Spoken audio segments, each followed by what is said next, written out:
Tino, j'espère que vous allez bien. Donc aujourd'hui on a la Orcade, on va aller vous présenter un combi de 1978 des amis à nous. Donc on va passer tout de suite à l'essai du combi, c'est parti.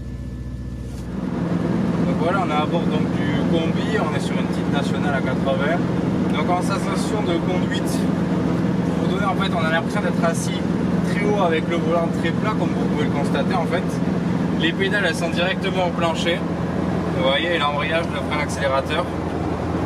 C'est très à l'ancienne.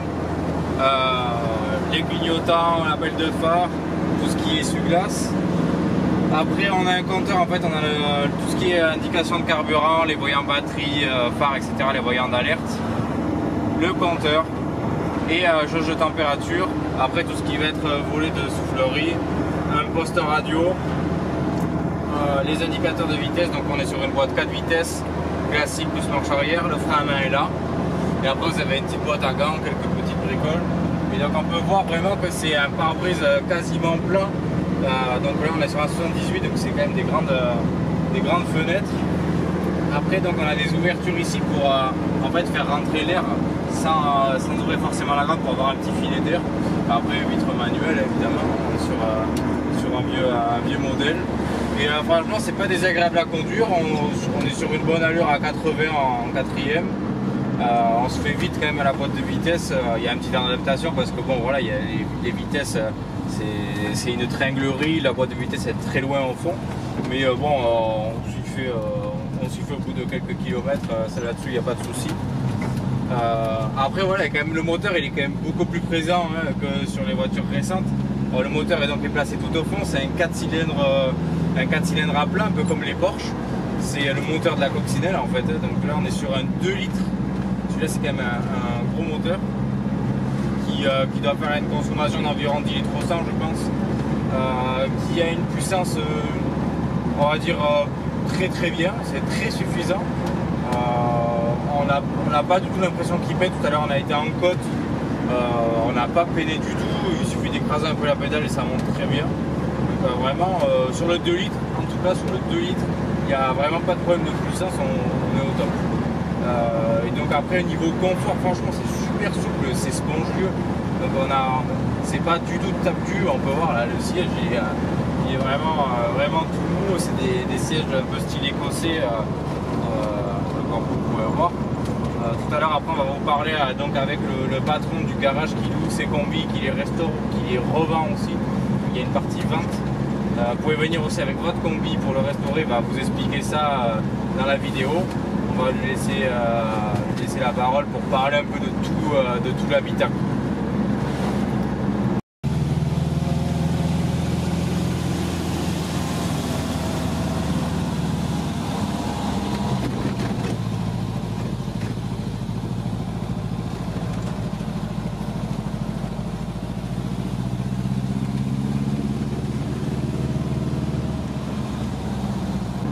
Là on est à Pau, on va passer dans le tunnel, on va vous faire écouter un peu le bruit du combi du Flat 4.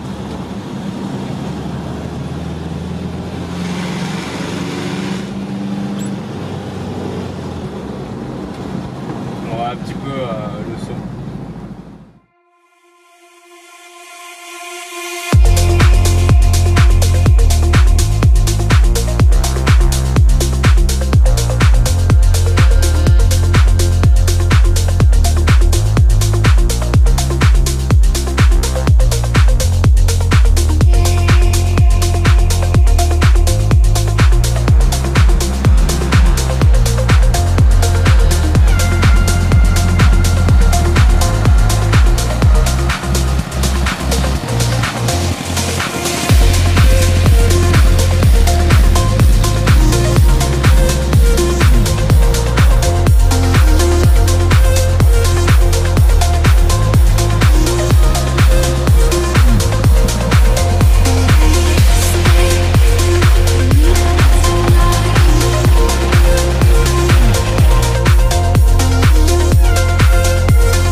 l'intérieur du combi. Donc le propriétaire va vous en parler un petit peu plus, il va se présenter.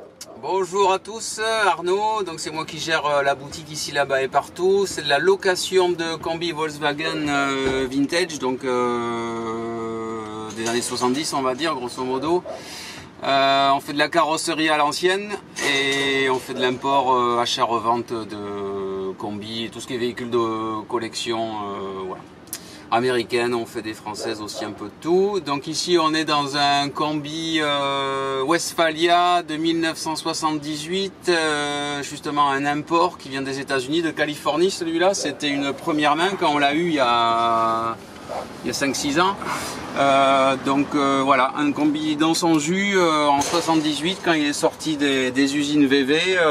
Ben voilà, c'était exactement le même. On n'a rien touché. On a refait la partie mécanique, l'électricité, on a agrémenté d'un frigo à compression, d'une pompe à eau électrique, d'un petit convertisseur 12-230, ce qui veut dire qu'on peut avoir l'électricité 24 heures sur 24, 7 jours sur 7. Voilà, donc un combi dans son jus qui est loué comme 4 ou 5 autres à l'année. On peut le louer à l'année pour les vacances. Donc après, ouais, en fait, t'en as des campeurs comme celui-là où vraiment il est déjà équipé. T'en as aussi en bus, c'est ça? Tu m'en avais parlé vaguement. Exactement. Le petit qui est là, qui est juste sur le côté. Voilà. Celui-ci c'est le bus. Là c'est le bus à 9 places, pareil, un import US aussi 1972 celui-là, un T2AB pour les spécialistes. La petite anecdote, c'était un bus de ramassage scolaire à Pomona à Los Angeles. Il a vécu toute sa vie comme ça et maintenant il est sur la loc, voilà. À la Orcade. À la Orcade, il a fait un long voyage pour en arriver là. Bon, repris complètement en carrosserie, il était bien abîmé celui-là. Un moteur neuf refait aussi, boîte Cox qu'on vient de monter là pour la nouvelle saison. Donc sellerie refaite, tout ça aussi. J'ai pas pensé à faire tout à l'heure. On va peut-être présenter le moteur parce que c'est vrai qu'il y en a qui aiment beaucoup les moteurs. Moi je suis le premier. Je pense que ça vaut le coup de refaire. Ouais, on va aller y jeter un petit œil vite fait. Allez.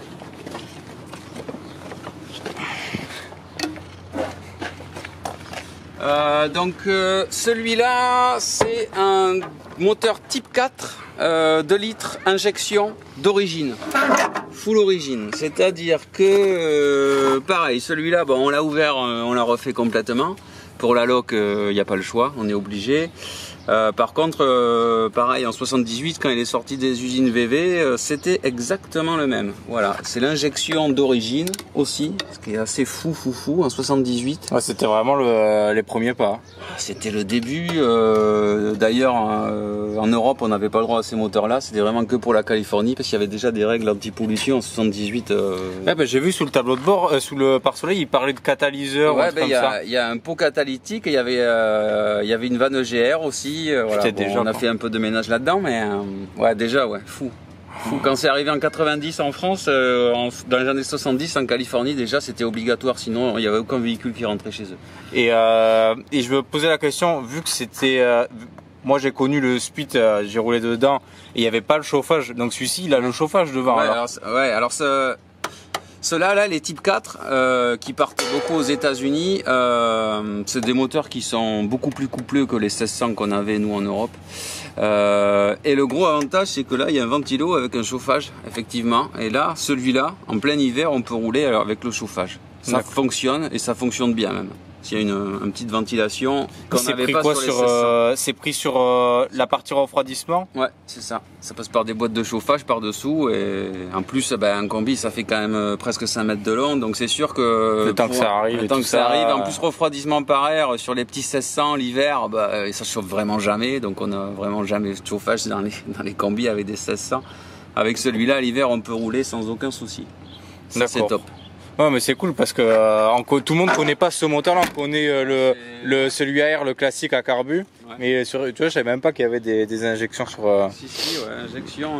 En fait, c'est rare quand elles fonctionnent. C'est rare quand elles fonctionnent. En général, on les vire, on fout des doubles carbus, parce que ça marche aussi très bien. Mais les injections d'origine, surtout pour la loc, terrible parce que ça tient le ralenti. Eh ben oui, il n'y a pas besoin de réglage, du coup il fait à peu près tout seul. L'accélération elle est linéaire. Pour les clients qui connaissent rien du tout en combi, franchement c'est top. Et après, donc du coup, pour l'ouverture de cette partie, alors j'ai pas osé le faire, je voulais t'attendre, je voulais voir qu'on puisse la filmer. Le toit se lève tout simplement, hein. On tire, on soulève comme ça. Et là, ça y est. Donc là, et puis le gros avantage sur ce modèle-là, ça s'appelle donc c'est un T2B, 1974-1979, les années de production. Donc il y a un vrai couchage de place en haut. Donc moi pour la location. Ah oui, en plus ils peuvent ouvrir là s'ils veulent avoir s'il y a une vue peut-être. Ah ben moi j'appelle ça la vue palace le matin au réveil. Ouais. Moi c'est la vue palace. Ça c'est stylé. Voilà. C'est-à-dire que le matin t'es là, et dans le lit. Hop, ah ouais. Et t'ouvres la toile. Ça c'est vraiment la classe. Et là, vue sur. Et même là en fait, là j'ai vu il y a des ouvertures de partout en fait. Il y a 3 ouvertures sur les. Avec la moustiquaire. Et la moustiquaire aussi. Ça c'est pas rien. Parce que bon, quand on se fait bouffer par les moustiques au bord d'un lac, quand il y a ça, c'est pas négligeable. C'est ça. Non, c'est très sympa. Mais moi je pense qu'un jour je risque d'en louer un parce que j'en rêvais d'en conduire un, ben, je l'ai réalisé le rêve. Maintenant de partir en week-end, il va falloir le faire. Voilà. Et donc tu as un couchage de place en bas aussi. C'est le gros avantage des T2B. C'est qu'on peut partir avec une vraie famille, quoi. 2 enfants. Et en plus il y a les ceintures. Il y a les ceintures à l'arrière bien sûr. Puisque bon, j'ai beaucoup d'enfants sur la loc, donc on soulève, on tire. Voilà, c'est un peu le concept des lits étudiants, des clic-clac, de tout ce qu'on veut quoi. C'est ça. Ils étaient bien au point hein, ah, c'était au top. La cerise sur le gâteau, c'est ça là, c'est le siège qui pivote à l'avant. Ouais. C'est pareil, en France on n'avait pas du tout ça. Dans les années 70, c'est arrivé bien après. Avec le siège qui pivote à l'avant. Ça c'est tellement stylé. Comme ça on met une table au milieu. Puis on a l'apéro. Et en fait la table elle se posait là. Ouais, d'origine. Ouais, c'est ça. C'était un truc qui. Un pied coudé et ouais, c'est ça. Bien par-dessus qui peut se bouger comme ça. Bon alors je l'ai mais je la loue pas parce que bon ça prend beaucoup de place quand même. Eh ben oui, ça bouffe de la place. Je loue moi une petite table de camping, on peut la mettre dedans, dehors c'est plus. C'est peut-être plus pratique au final. Pratique. Voilà, donc là il y a du cet aménagement pour la loc qui avait pas d'origine, on a rajouté un petit frigo, enfin il y avait un du coup glaciaire. Il est full électrique le frigo, c'est pas au gaz. Il est full électrique, il est sur le 12 volts batterie auxiliaire et ça c'est un frigo à compression, donc ça fonctionne très bien, qu'il fasse chaud, qu'il fasse froid, qu'on soit déjaugé, ça fonctionne toujours. Alors tout à l'heure je parlais du coup de l'aménagement donc Berlin et celui-là c'est un aménagement week-end. Weekender ils appelaient ça quand c'est sorti, il y a 2 styles, donc ça c'est un aménagement Berlin, le Berlin avec le meuble évier qui est au fond et le frigo qui est là d'origine. Et il y a des campeurs qui ont le réchaud intégré ici. Et il y en a qui l'ont pas. Et ceux qui l'ont pas, ils appelaient ça les weekenders à l'époque quand c'est sorti. Et donc là, ça c'est toi qui l'as rajouté. Ça c'est le frigo, ouais. Ça c'est le petit évapo qu'on a rajouté nous.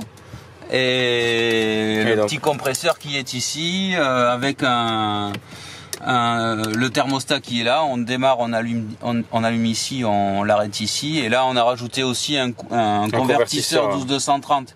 Voilà, le but du jeu, bon moi, mon premier véhicule quand j'ai eu 20 ans c'était un combi. Donc je l'ai toujours vu le combi avec les copains ou la copine et la planche de surf. Et il fallait que je sois indépendant. Ah ben oui, le top.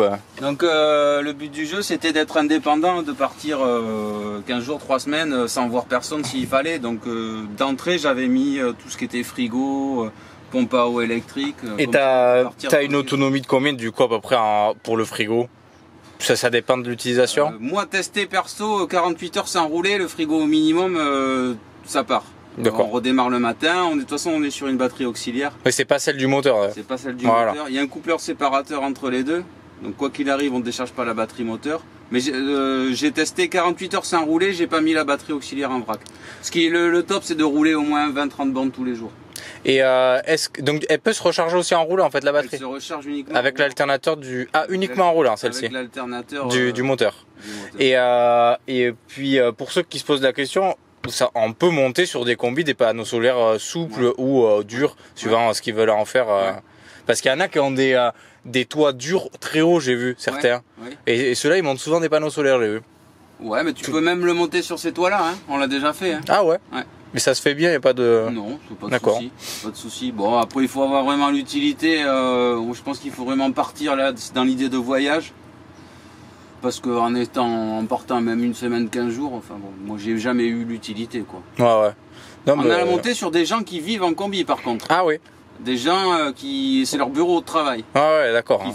Qui sont soit graphistes, soit, enfin, qui bougent tout le temps. Ouais, tout le temps. Ouais. On a fait ça il y a pas longtemps, ouais. Ça se fait.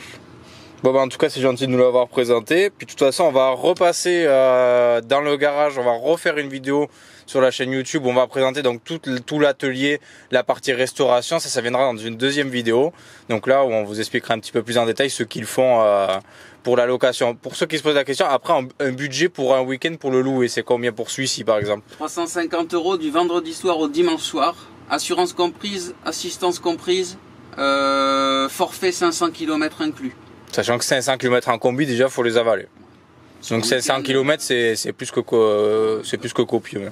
Le but du jeu, c'est j'ai mis un forfait kilométrique parce que sinon ils vont au Portugal, en Andalousie tous les jours, quoi. Donc il fallait mettre un peu un garde-fou, mais 500 km en week-end, je crois qu'en 8 ans de loc, c'est jamais arrivé. Ben oui.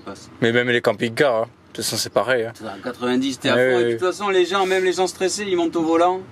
Ah oui, ça les détend. Hein. Ah ouais. C'est fini, ils sont en vacances. C'est ça. Ils roulent. Ouais, sur la côte ou en montagne. Donc voilà, on termine avec ce combi Berlin de 78. J'espère que la vidéo vous a plu. Vous aurez appris des choses sur les combis et puis sur cette entreprise donc du coup qui les loue, qui en vend et qui les restaure. Donc voilà, j'espère que vous avez appris pas mal de choses au sujet des combis ces années-là. Allez, je vous dis à plus tard. Ciao, ciao.